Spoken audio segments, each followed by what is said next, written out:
Hey everybody, welcome to another episode of Purple Insider. Matthew Coller here, and like we've been doing for the last couple of Wolves games, I come on live to YouTube and talk for an hour about football to get ready for the Wolves game. And I have my best Wolves hoodie on, which is, you gotta admit, that's pretty sick.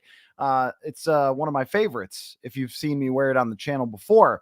Also, ask for a little bit of forgiveness. My voice is battling a little bit here. So I got the Diet Dr. Pepper. We'll fight through it. I hosted on WCCO radio the other night and also did a podcast and a couple of radio appearances the same day. And it just imploded like a tire going flat. So I will fight through it. I will grind for football because we have a very weird and bizarre rumor to talk about. Just before I came on, Pro Football Talk tweeted this out. We caught wind on draft night, but couldn't confirm it. Now, Charlie Walters of the Pioneer Press reports on buzz that the Vikings tried to trade up for Malik Neighbors. Walters adds that if it happened, Justin Jefferson would have been traded. So to read this again, Pro Football Talk says that they had, quote, I don't know why he says we when it's just a guy, it's Mike Florio, says caught wind of a potential trade where the Vikings tried to trade up to get Malik Neighbors, and now Charlie Walters is reporting the same thing, that there was buzz. They wanted to go get Malik Neighbors and then trade Justin Jefferson. And I got to say, I don't understand this at all. I also don't understand what the standard is for journalism of reporting stuff, because buzz and caught wind and a bunch of stuff that did not happen is what we're reporting here. Kind of strange. What I can't help but wonder is, who is it that keeps saying to some people outside of the building that there's a possibility of Justin Jefferson being traded to specifically Charlie Walters, because he's the only one in town or out of town who has ever reported anything. And by reported, it's always been vague. Well, they might, and there's winds and there's steam and there's whatever other weather condition involving Justin Jefferson, but it's never been anything definitive. It's never been, this is what is going to happen, or this is what they want to happen. And what buzz is, I have no idea. Is buzz one person suggesting it? Is it somebody telling him that there was this conversation? And yet here we are on a giant platform of a Twitter that has 1.9 million followers in Pro Football Talk, giving credence to something that is super, super vague and completely implausible. Which is that the Vikings would trade up for a wide receiver when it was blatantly clear to everyone with any sort of understanding of the NFL at all that the Vikings were going to draft a quarterback in this draft. And then what they did was drafted a quarterback in this draft after letting go of Kirk Cousins, trading Justin Jefferson to also then trade up and draft Malik Neighbors, with the hope that you get an elite wide receiver, which they already have in Justin Jefferson, for whom to throw to. I guess Sam Darnold. That would take an absurd amount of belief in Sam Darnold for them to do that. And keep in mind, Sam Darnold, who I think does have a realistic possibility of playing well this year, has never played well in his entire career outside of a small 6-game sample size for the Carolina Panthers at the end of a season where he did not beat out Baker Mayfield for that job. So there really can't be a whole lot of confidence that Sam Darnold is going to be the next franchise quarterback. So that's what it would take. It would take a absurd amount of belief in a quarterback who's never really done anything. It would take them imploding their best player that they've had on their team in a very, very long time, sending him off for draft picks to take a swing at another receiver who in college was really, really excellent and is very talented, but we don't know if he could play at all. And there have been many good wide receivers drafted high who have not turned out to be good. That is what this report is asking you to buy into, the idea that the Minnesota Vikings would consider that. That just does not sound even remotely realistic, or does not sound like it fits with anything that the Vikings have said or done over how many years now. And one thing that has been made clear is that when the Vikings say that they want to do something, they do it. And this goes for Kwesi Adofo-Mensah, where he comes in and he says, we're going to go into a competitive rebuild mode. And then they did. And they moved on from a bunch of players in 2022 in the offseason. After that season, moved on from a bunch of players to reset their roster and to correct the salary cap. And that's exactly what happened. They told us more or less outright about what their thought process was with Kirk Cousins. We like Kirk Cousins, but we won't pay over a certain price for Kirk Cousins. Then guess what? Atlanta went completely nuts. The Vikings didn't pay the price for Kirk Cousins, who probably would have come back had they put the dough down on the table. And then Kirk Cousins leaves and goes to Atlanta. They go in front of us at the combine, at the owners' meetings, at the pre-draft press conference, and they tell us we're drafting a quarterback. That we love this quarterback class. We've planned on this for years, and this is what we're going to do. And then on draft night, guess what they did? They drafted a quarterback, and his name is JJ McCarthy, and he's on the football team right now. There isn't a single thing that I can look at that the Vikings brass has told us outright over the last 4 years that they haven't done. We don't really actually have to play games with this group. They pretty much just tell you, here's our thought process. Here's our idea. Here's what we're going to do. Even when it came to a player like Danielle Hunter, for example, where they took a very similar approach to Kirk Cousins. We love Danielle Hunter, but everything's a negotiation. They drew a line in the sand. Hunter wanted more, got his guaranteed money in Houston. He's gone. They signed a bunch of players. They have set up the salary cap for next year, as they said they wanted to do when they got here, which was to set the salary cap up so they could have a bunch of space to build around this quarterback. Everything that's been said publicly has come to fruition for the Vikings, and that includes, so far as we know, they have told us over and over and over again that they want to sign Justin Jefferson to a long-term contract extension, period. There has never been any waffling. There has never been any wavering. There has never been the, well, we like Justin, but we'll kind of see how it goes. If we go back, Kwesi Adofo-Mensah said a couple years ago that when he first got the job, he doesn't want to be the general manager if he doesn't have Justin Jefferson on his team. That's what he said. I don't even want to be the GM if I can't have Justin Jefferson on my team.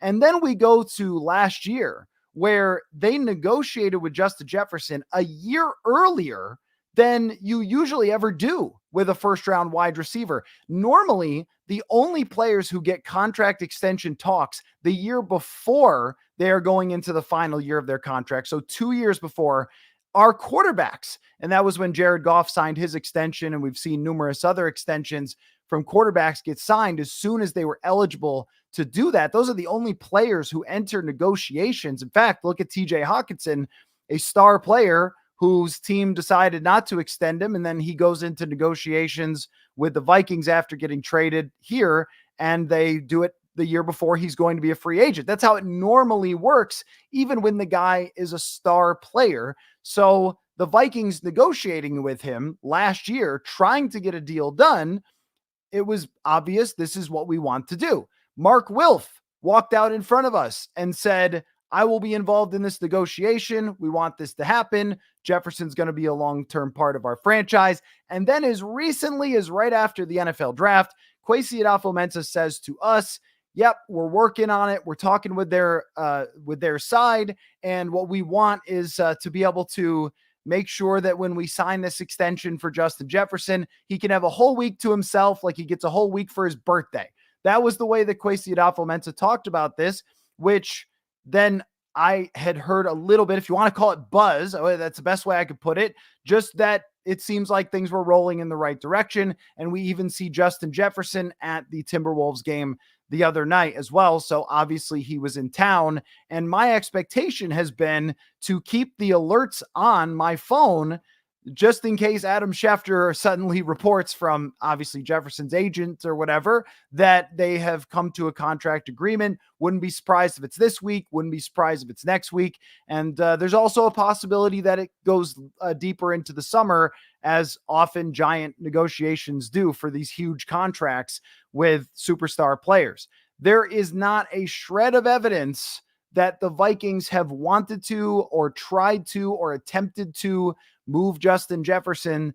There has been no credible reporter with anything definitive, no Schefter, no Rappaport, not even a little Jason Lock-on-Fora or Jay Glazer on this one, the people who are kind of in unique spaces as NFL insiders, no Albert Breer, just these two for whatever reason. And it's never been definitive in any way. It's always just been super vague. And it's been, the Vikings should do this. They should do this. So there seems to be one person maybe within the Vikings organization who wants this to happen and keeps telling people that it's a possibility that it's going to happen. But there's no one else that has made this look like it's a possibility. In fact, you almost wonder if some of these rumors are meant to undermine the relationship between the Vikings and Jefferson more than anything, because I know from Jefferson's side that I have heard his side does not want things leaked out and debated in the media. So I don't know what this is. Is this meant to upset Justin Jefferson and try to delay these negotiations? I have no idea, but none of it makes a lick of sense. The Vikings planned out their 3-4-year plan as a front office to draft a quarterback this year, that they had this in mind, and then they did in JJ McCarthy. So for me, until something of substance comes out from the trusted NFL insiders, until there is any real evidence that this is getting to a point where it's getting ugly, which there hasn't been any of that so far, aside from missing OTAs, which are voluntary. By the way, there's players around the league who are not negotiating contracts, who haven't gone to OTAs because they are voluntary. The heat turns up a little bit if we get to mandatory minicamp and the Vikings end up fining Justin Jefferson, then there will be more to talk about. But as far as this rumor, it just doesn't make a lick of sense that they would try to use their draft capital not on a quarterback, but instead on a wide receiver so they could trade away Justin Jefferson. It's bizarre, and it doesn't remotely pass the smell test. So I don't know where or why these things are coming out. I wouldn't say that there's even been enough of them to say where there's smoke, there's fire. And if I'm wrong, I'm wrong. And I'll say, okay, I guess I misread that situation. But everything that the Vikings have told us they were going to do, they've done. And they've told us over and over and over, we're going to sign Justin Jefferson to an extension. This battle could get heated. And I do want to remind you that the other negotiations that have happened at this type of level have also included trade rumors. So that includes Nick Bosa. If you Google it, you just go to Google and type it in. I've done this. Type in Nick Bosa trade rumors. You'll find it. You'll find people talking about, hey, are the San Francisco 49ers going to trade Nick Bosa? How about Deebo Samuel at one point even requested a trade from the San Francisco 49ers as he was negotiating with them? As this is not uncommon for these things to happen, but my expectation still remains that it will go exactly the way we think it's going to go with Justin Jefferson signing an extension. We have not heard from Jefferson. He hasn't tweeted anything. He hasn't unfollowed the Vikings on Twitter. He hasn't favorited something that says trade Jefferson to the Jets or whatever. So there has been just really no noise whatsoever as we wait for this to happen. But I think it's worth making the point that any player that's been negotiating a major contract extension like this has always come along with some sort of noise that that player wants to get traded. And I think one thing is that is always guaranteed is if you talk about trading a popular player, it will come along with a lot of engagement.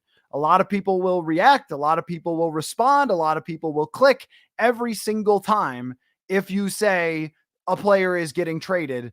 And that's the best I can do for why there would be any semblance of a quote rumor about this. But when it's steam, when it's buzz, I'm sorry, you're going to have to bring something more definitive than that to go completely against everything the organization has presented. And also, you think just in general about the idea of trading away your LeBron James, your franchise level player who that you one day want to build a statue of outside US Bank Stadium.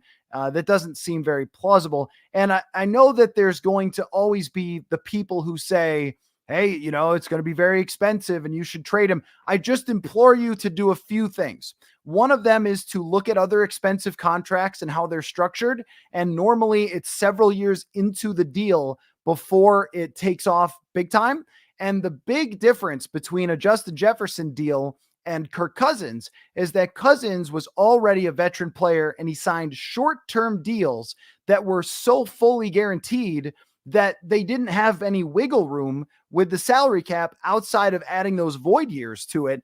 But with a Justin Jefferson extension, if you're talking 4 years on top of what he's going to make this year, so technically maybe you even make it a 5-year extension, 4 years on top of the 5th-year option year, for example, then you can spread that out much more than you would be able to if it was like a Kirk Cousins extension, making it a lot more manageable down the road, eligible for restructures, things like that.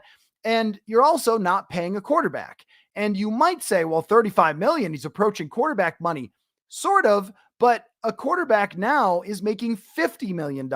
So you're still talking about a $15 million gap between your top wide receiver in the entire NFL and a quarterback. Not only that, but when you look over the roster for the Vikings in general, there's not a lot of players who are making a lot of money. Next year, they'll probably restructure Brian O'Neill's contract or extend him to lower his salary cap hit. Harrison Smith will retire at some point. Jonathan Grenard will be expensive. Outside of that, who's expensive? And Christian Darrisaw eventually will. Can you afford in a salary cap that goes up every single year enough for 2 players that are really expensive? Yes, you can. 8 players might be harder, but 2 players, when you have a quarterback making $45 million less than the top quarterbacks in the league in terms of what JJ McCarthy is making versus, say, Jared Goff, of course you can fit that money in. So if you're just joining, the rumor is, I'll read it again, Pro Football Talk saying, quote, "We caught wind on draft night, but couldn't confirm it. Now Charlie Walters of the Pioneer Press reports on, quote, buzz that the Vikings tried to trade up for Malik Neighbors. Walters adds, if that happened, Justin Jefferson would have been traded. And at 0 point in that rumor did it ever make any sense whatsoever, considering that the Vikings had let Kirk Cousins go. They had planned this draft class. I mean, think about this. They went and visited all the quarterbacks. They spent endless hours flying to North Carolina to meet with Drake May, flying to Michigan to meet with JJ McCarthy, flying to Washington to meet with Michael Penix, sit down with them, draw up on the whiteboard, take them out on the field, take them out to lunch, talk to everybody in their campuses. And they did this to trade for Malik Neighbors. It just doesn't make any sense at all. And I think you could probably sense over the last few weeks the frustration that I've had about these Justin Jefferson ideas, trade ideas, the jersey swap nonsense, and everything else. I mean, we're not even deep into the summer and we're already knee deep in BS is kind of the way that I'm looking at it with Jefferson. And again, look, if they suddenly trade him for somebody, I will be very surprised. Once upon a time, I was a little bit surprised that Stephon Diggs was traded by the Vikings, but not like this. This would be one of the biggest shocks. And also it would go under the category of the Randy Moss, the Kevin Garnett, the big trades that have seen all-time great Minnesota athletes leave this place. I don't think that the Vikings want anything to do with that infamous list of athletes who have been sent out of here. There's a such thing as Moneyball, and then there's just being completely insane, which would be the case. The only way that you could ever see this happening is if Justin Jefferson said, I will never sign a contract extension with you. But even if he did that, you're still talking about 2 franchise tags within the team's winning window. He is such a big part of why you can let Kirk Cousins go and draft a quarterback. He is such a big part of the discussion of putting things around your quarterback to make the best possible team. And you're going to send that out for somebody who might or might not be good in the NFL.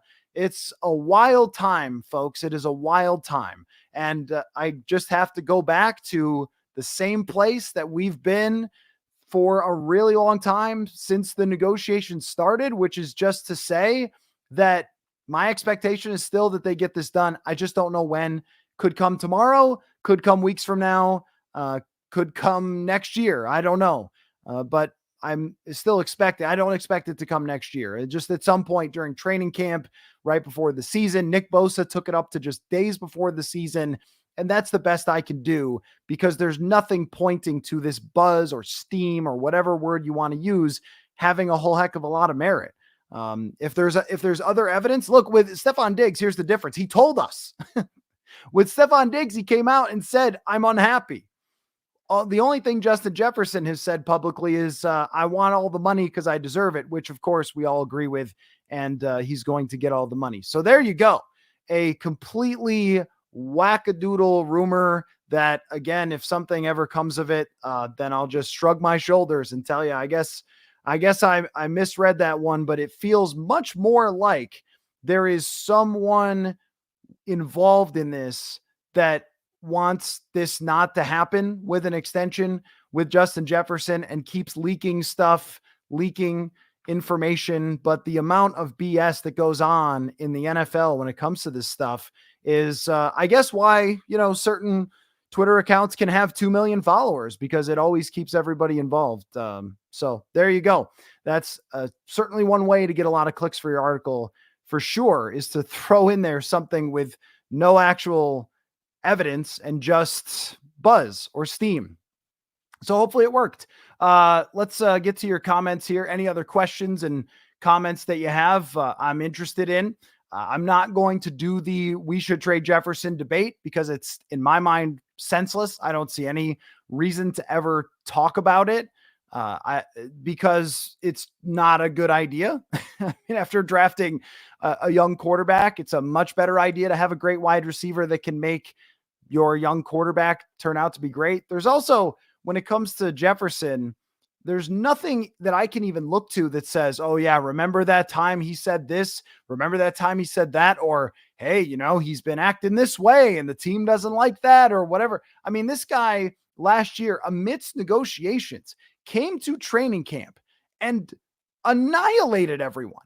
I sat there on the sideline. I stood, there's nowhere to sit. I stood on the sideline in the 90-degree heat and watched Justin Jefferson abuse the Tennessee Titans in joint practices that he did not have to participate in, by the way, and abuse the Vikings corners day after day after day, even though a negotiation was going on. And now I'm supposed to believe that he wants out, that they want out of him. It's just, I don't get it. I just don't get it. So, all right, let's dive into your thoughts. I'm sure that you guys have some. JP says it would be pretty expensive, but the longer we wait, the bigger the price tag. We have to think that by JJ getting like 35 mil, guys like Jamar Chase will negotiate after and will probably get even more. Yeah, I'm certain that on the day that he gets signed, he will want to be the highest paid wide receiver in the NFL. And he'll probably want to be the highest paid non-quarterback in the NFL. And I would say that that's pretty deserving considering what he's accomplished. And even when they didn't have their starting quarterback last year, he nearly willed them to 2 wins. That is pretty darn impressive. I mean, it's just, you can't, I know that we didn't see him for some time last year because he had the injury, but this is one of the most dominant players in the entire NFL of the last decade. And he has been mostly healthy outside of that one injury. He just has been incredible. And signing him to a $35 million contract when you have the cap space and you have the opportunity to do that in this window with JJ McCarthy, you don't get rid of players like this. I'll say it 1,000 times. When we talk about Justin Jefferson's air, where he breathes, where he lives, we're not talking about a pretty good wide receiver. or a guy that you could just replace with another couple of draft picks or whatever. We're talking about the Aaron Donald type of heir where, yeah, teams would trade multiple draft picks for Aaron Donald, but you do not give them Aaron Donald. You try to win a championship with Aaron Donald. And you could try to use the Tyreek Hill example, but you'd also have to give me Patrick Mahomes. And by the way, Kansas City's offense was not as good without Tyreek Hill.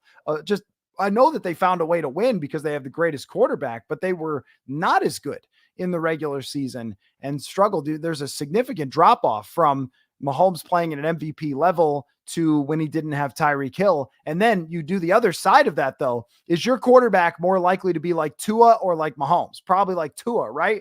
Tua goes from being on the edge of maybe not even being a starting quarterback for a couple years by his numbers to a star last year who led the league in passing with Tyreek Hill. I mean, the impact of these wide receivers is so enormous that it's worth it. And even the data study that Haley English did for Purple Insider last summer before she was hired by the Detroit Lions in their analytics department, but you can go back and look it up.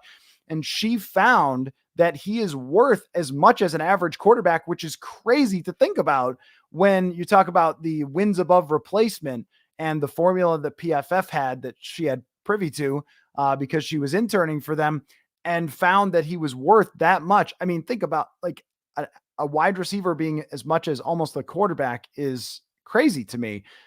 That's the type of value that he brings to your franchise. It's a deal to get him at the highest price, and it's totally fine. So I'm not going to talk about the potential of moving him and whether it would have been a good idea. Had they traded him and drafted a wide receiver and not picked a quarterback, I don't even know, like, how does this even work? Do they make a deal with him that goes to a team where they could still draft a quarterback? Like, I don't know.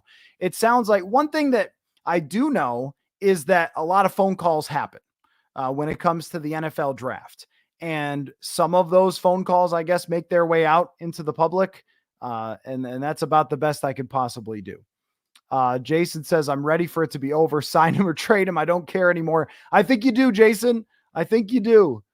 And by the way, we're not even into this yet. We didn't even get to training camp. We're not even deep into this negotiation. We're not even deep into this like headbutting or ugliness. Last year, TJ Hawkinson went 3 weeks into training camp before they were able to sign him to an extension. Danielle Hunter was sitting out. These things happen all the time where it goes into training camp. We haven't even reached June yet.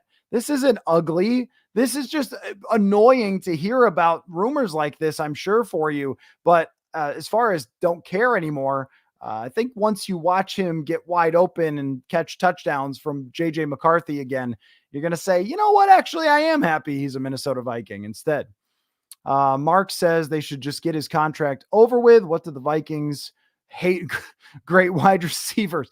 Yeah, there has been some issues in the past with that. There's a history there a little bit with Randy Moss and Stephon Diggs. I don't know what the holdup is. It's usually in the details. It's how long is it? How does the new money get worked out?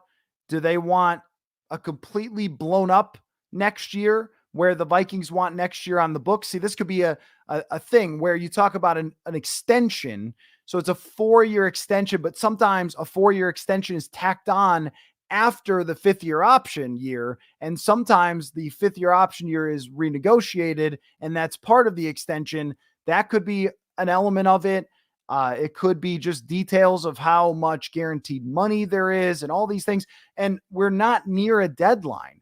So they don't have to cross the picket line for each other. They don't have to come to the table because we're just not that close to the moment where this thing has to happen. In my mind, that is the week 1 of the NFL season where they're going to travel to play the New York Giants. That's really a deadline because that's when Jefferson would cut off negotiations. It's where they stopped negotiations last year, but we are now several months away from that. So if you're Jefferson and you have even the finest detail, if you want a limousine to come pick you up and take you to practice every day and the Vikings don't want to do it, you could be like, no, I won't sign now.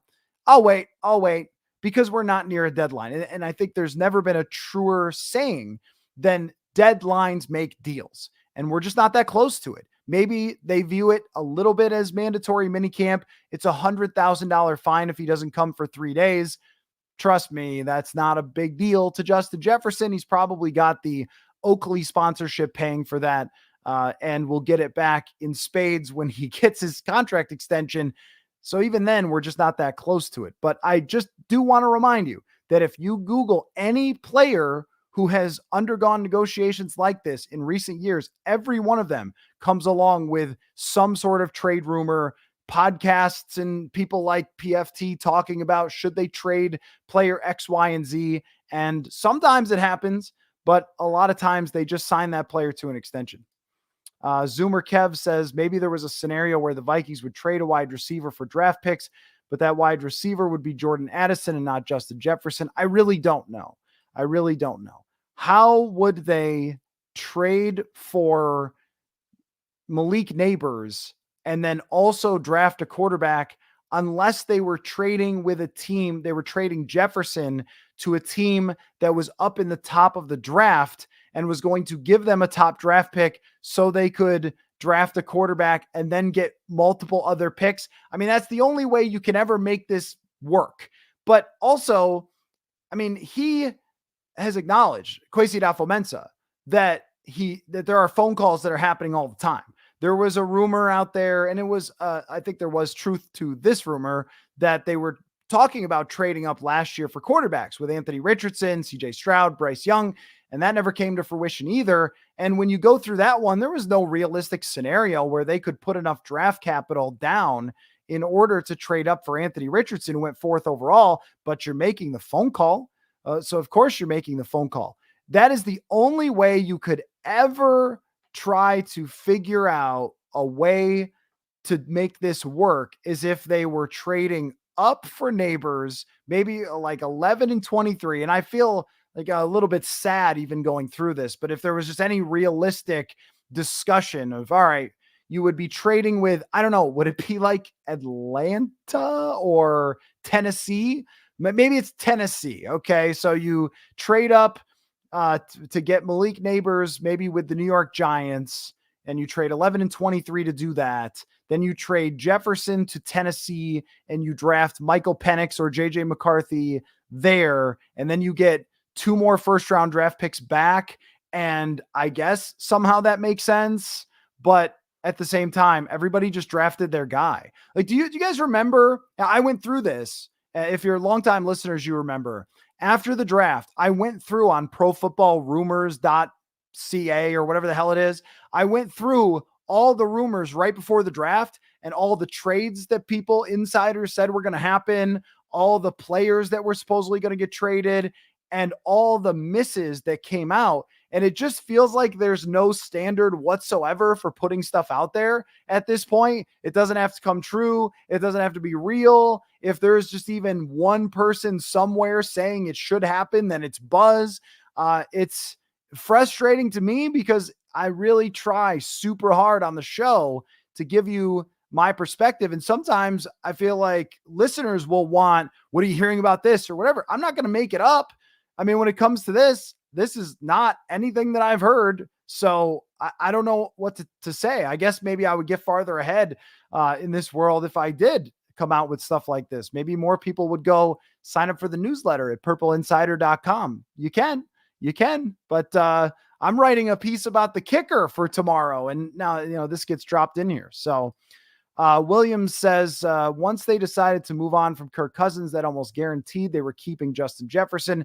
There was no way they were keeping both. They just need to get the extension done. Yeah, I agree. I mean, that's exactly right. Is once you move on from Kirk Cousins, you're drafting a quarterback. And that's why I mean that the only scenario where this would have even possibly worked is if you were trading him to another team where you could also draft a quarterback and get Malik Neighbors as well, which would have just been insane. But they seem to instead just follow the exact path that they went down. And I mean, this makes sense here. JP says Malik Neighbors was probably 1 out of 100 possible scenarios Kwesi planned if They're in the 20s. Cool. Take him. That's it. Yeah. I mean, I don't know. Yeah. I imagine that you do run through a lot of different scenarios and make a lot of different phone calls. And if at some point this came up, then I guess maybe it came up. But what does it mean now? I mean, to put it out right now, what is the purpose? What is the point? It didn't happen. That's not what they did. Even if there was some sort of discussion of, hey, let me throw out, and I do this on the show all the time. Let me throw out something real crazy, and then let's talk about it. Let's have this discussion. If that is how this ends up getting out there, but then it doesn't come remotely close to even happening, then what are we doing? Then we're just reporting weeks and weeks later that this was some sort of discussion. I mean, what is the purpose?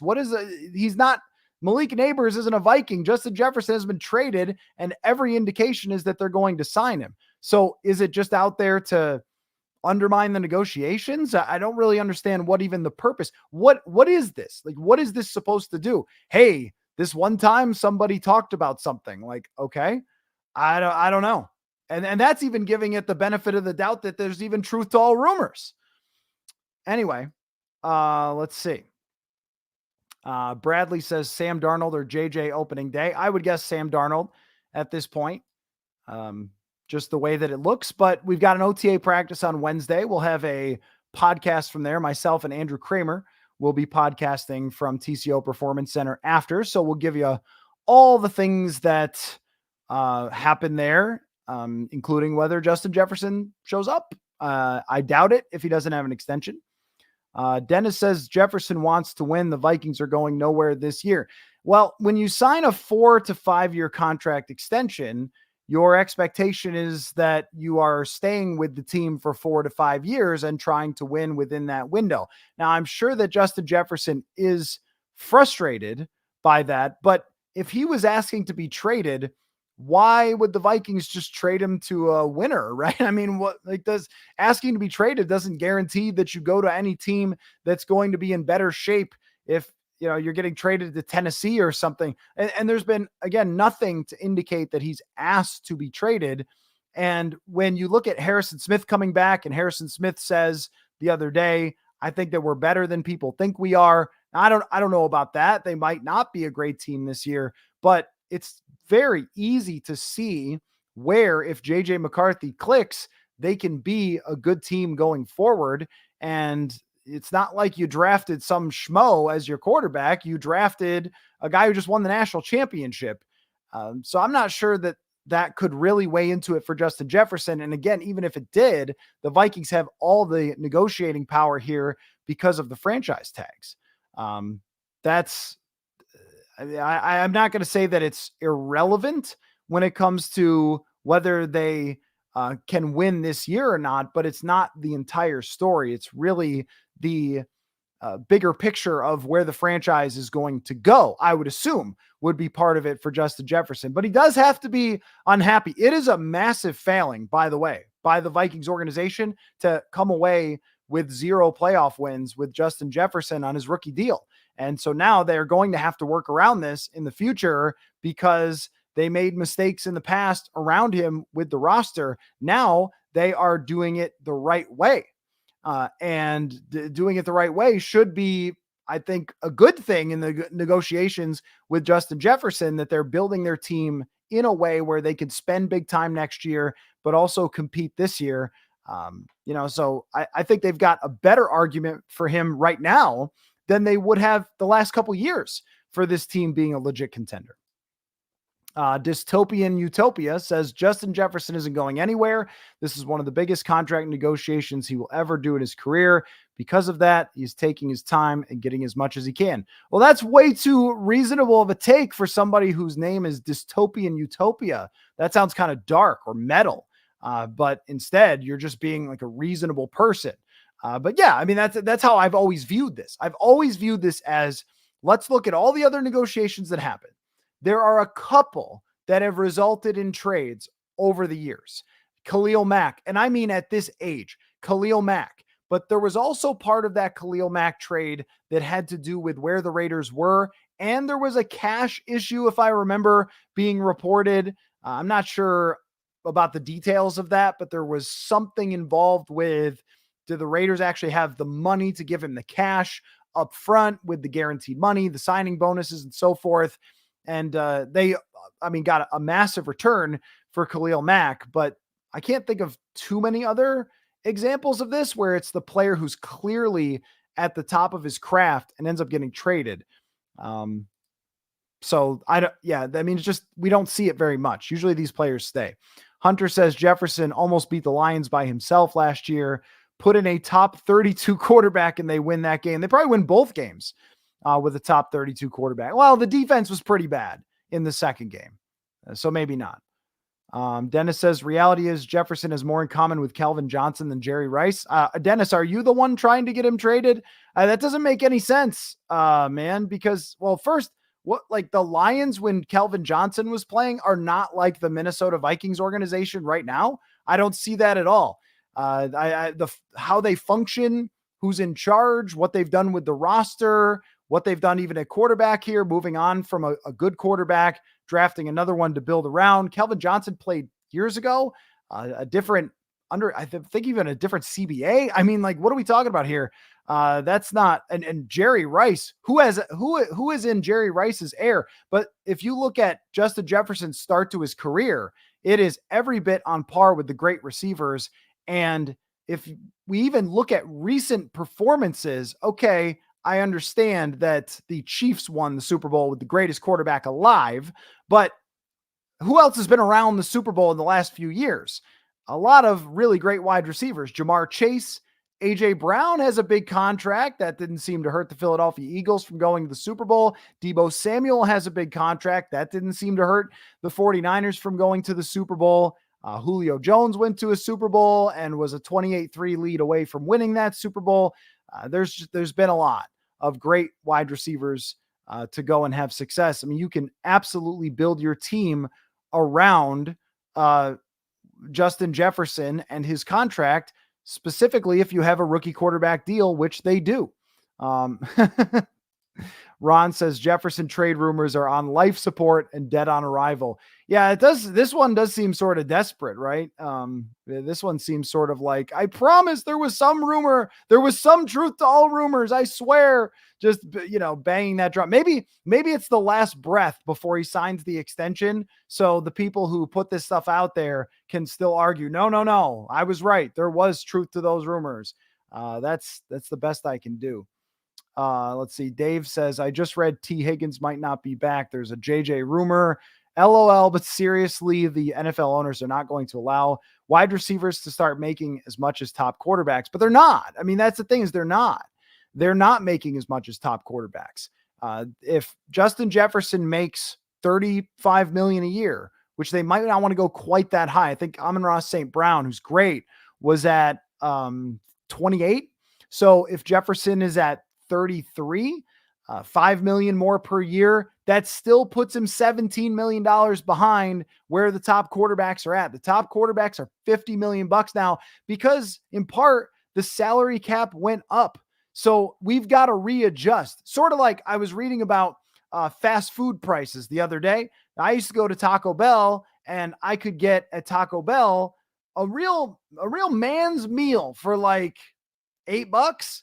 Now that's 13. Now there's a lot of factors at that you guys can make your own conclusions about, but that's just how it works, right? So the prices go up as we go along. And that's how the NFL works is the prices go up and every new contract that's signed, it ends up being like, man, this contract set the market. Whoa. How about Kirk Cousins? Remember when Kirk signed for $84 million guaranteed and he signed, I think that was 33 a year or something like that, 30 something a year. And we kept saying that $30 million quarterback, Kirk Cousins, that was only 6 years ago. Now it's gone up by 20 million for what these guys are making. So if you make 35 million a year as a wide receiver, and also you have a salary cap that can be manipulated and you have contracts that can be manipulated. So how many years would he actually make 35 mil on the cap? Look up Bosa's deal, look up Brown's deal, AJ Brown, not often. And then you can restructure them and you can change them. I think that even Mahomes has already restructured his deal. to create more salary cap space. This is going on all the time. It's going on all the time where you're having these guys sign massive deals that on paper look a certain way, but in reality do not actually cost your team that much if your ownership is willing to put down the cash, which the Vikings ownership in the past has always been willing to do that. 53 Strong says, you don't want Jefferson unhappy. It's time to pay him. That's why you moved on from Cousins because you didn't want to pay both. I mean, I agree. Of course I agree. It's time to pay him. They seem to agree.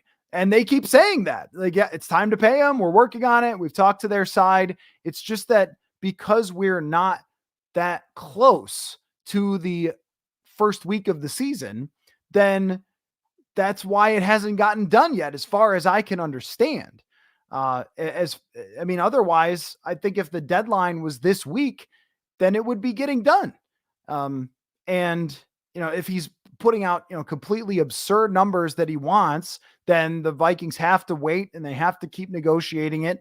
But it felt like when Kwesi Adofo-Mensah was talking about it at the draft that it was feeling close, was how it sounded. And that's the best that I can do with something like this. Michael says, my bet is that Jet. Is that where he wants to be called Jets, I guess. I don't know if I can go there. I guess you guys can go there. I think I used to say JJ, but now I can't do that. So Jet is fine if you want to go there. Michael says, my bet is that Jet gets 36 million plus. He knows the salary cap will go up a lot in the next few years with all the TV revenue. Doesn't want to get his contract beat out by anyone the next couple years. Yeah, that's going to be pretty difficult because of the players who are getting their contracts done. And hey, by the way, as we speak, isn't CD Lamb also up for an extension? Why are we not talking about that?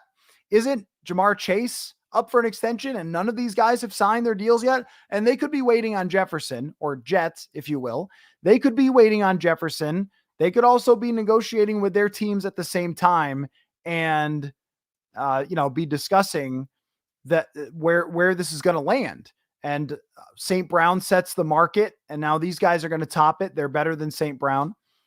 JP says, instead of talking absolute dollars, I think it makes more sense to talk percentage of the cap since it's always going up. 15% of the cap makes more sense than throwing out 35 million. No, you're right. That's exactly my point it's 15% of the cap depending on what year, because the first year might be 8% and the next year might be 12%. And it might be 3 years before they are able to, or not able to, before the contract actually reaches that point where he's really expensive. And then you're going to renegotiate it and you're going to restructure it and bring down the salary cap. Like, even if you look at Tyreek Hill's deal, they can restructure and make it like $20 million a year.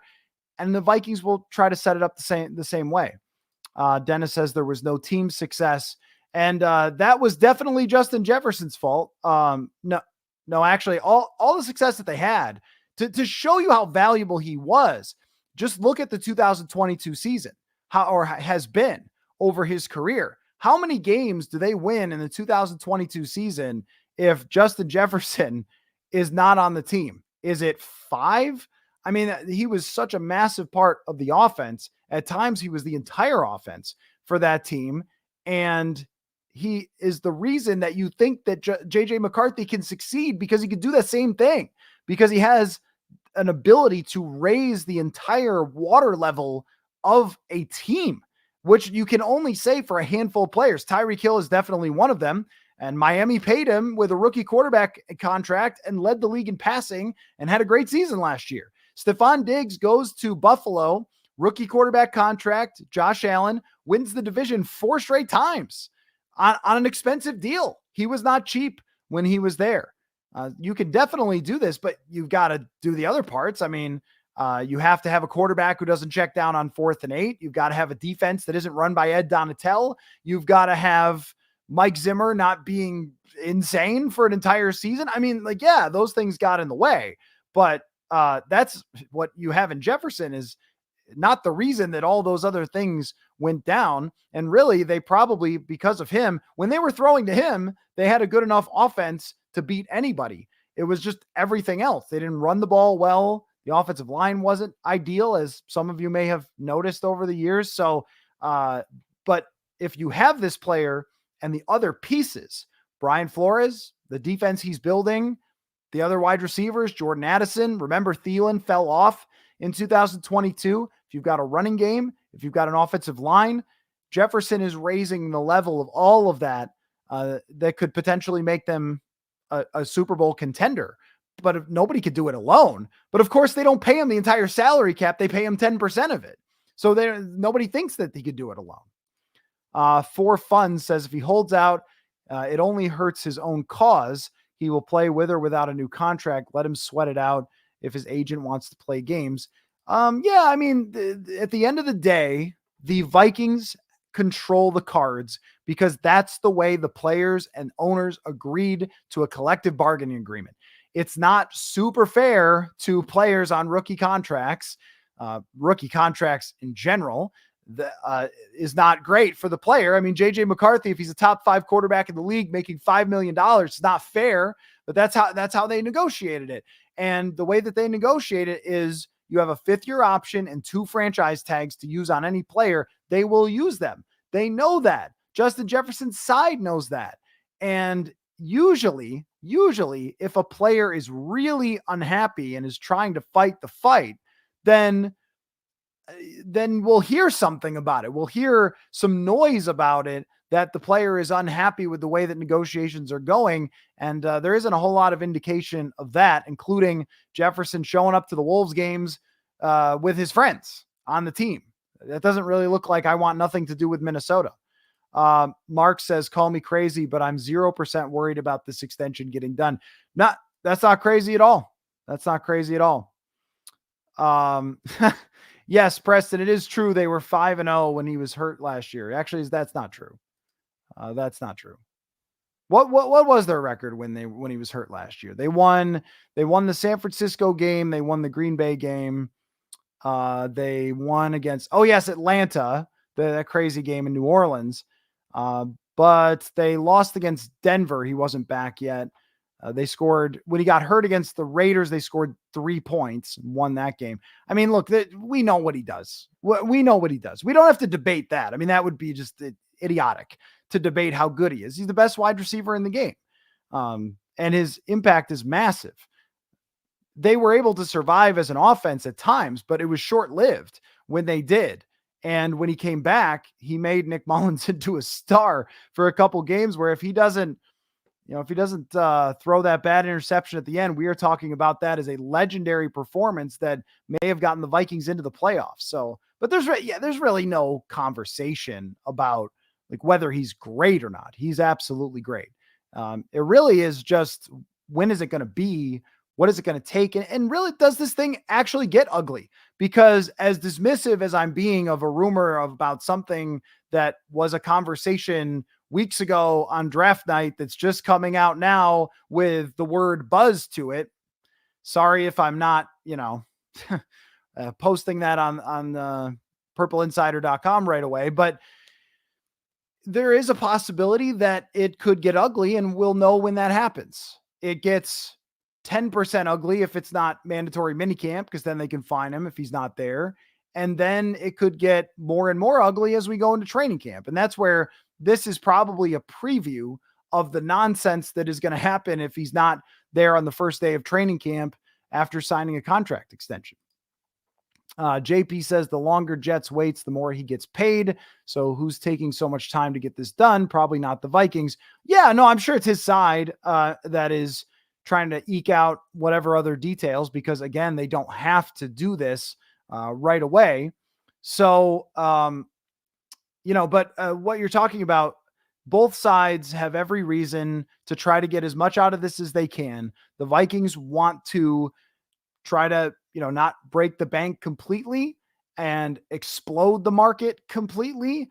And Justin Jefferson does want to blow up the market completely. So anyway, we've got about 5 minutes until tip off for the Wolves. So any other questions I am happy to answer. For Fun says he'll get extended and most likely worked out, but could be waiting for other wide receivers like Chase to commit first. JJ's numbers might adjust slightly, so he's the top paid. Could be, could be. It's just normally that there's a lot of details that have to get done when it comes to these negotiations. And I feel like I've been saying that over and over since really last year, but it's the fact of the matter is that the sides are going to have what they want for this deal. And they've been talking about it according to Kwesi Adofo-Mensah. And then you get to some point where it's like, all right, we get this done. Like this weekend, it's got to get done. Lock ourselves in a room because they've been talking about it for so long. Let's work this out. And that to me is right before training camp. I don't like the idea of Jefferson missing mandatory minicamp. You'd like him to be out there with Sam Darnold. However, knowing that it's Sam Darnold as their starting quarterback right now, and we'll see what happens through minicamp. But as far as what we saw from OTAs, I'm less concerned about that because Sam Darnold has been a quarterback in the league before. So if he shows up and it's a training camp, he'll be fine figuring out how to throw to Justin Jefferson. He's done this many times. If they were planning on starting McCarthy, then I would have maybe preferred that he was here for mandatory minicamp to get that rolling right away. But it's a long training camp. It's a long summer that's still got to play out from here. So there's nothing else that they should do than wait. And as far as what they would get if they tried to trade Jefferson, I imagine it's a couple draft picks, a couple of first round picks, probably similar to the ballpark that Tyreek Hill got. There has to be a team who's willing to just give up a lot of their future draft capital. But why would you do that? Why would you try to get first round draft picks when you can just have the best player at his position in the league and then fill out the rest of that around him? This is a championship player that you're really not going to win a whole heck of a lot if you don't have Hall of Fame caliber players. Go back through Super Bowl winners, team that go to the Super Bowl. They have superstar level talent. They don't just have like a bunch of guys who are pretty good. So and if you're trading for firsts, but you give the other team Jefferson, those aren't great firsts probably.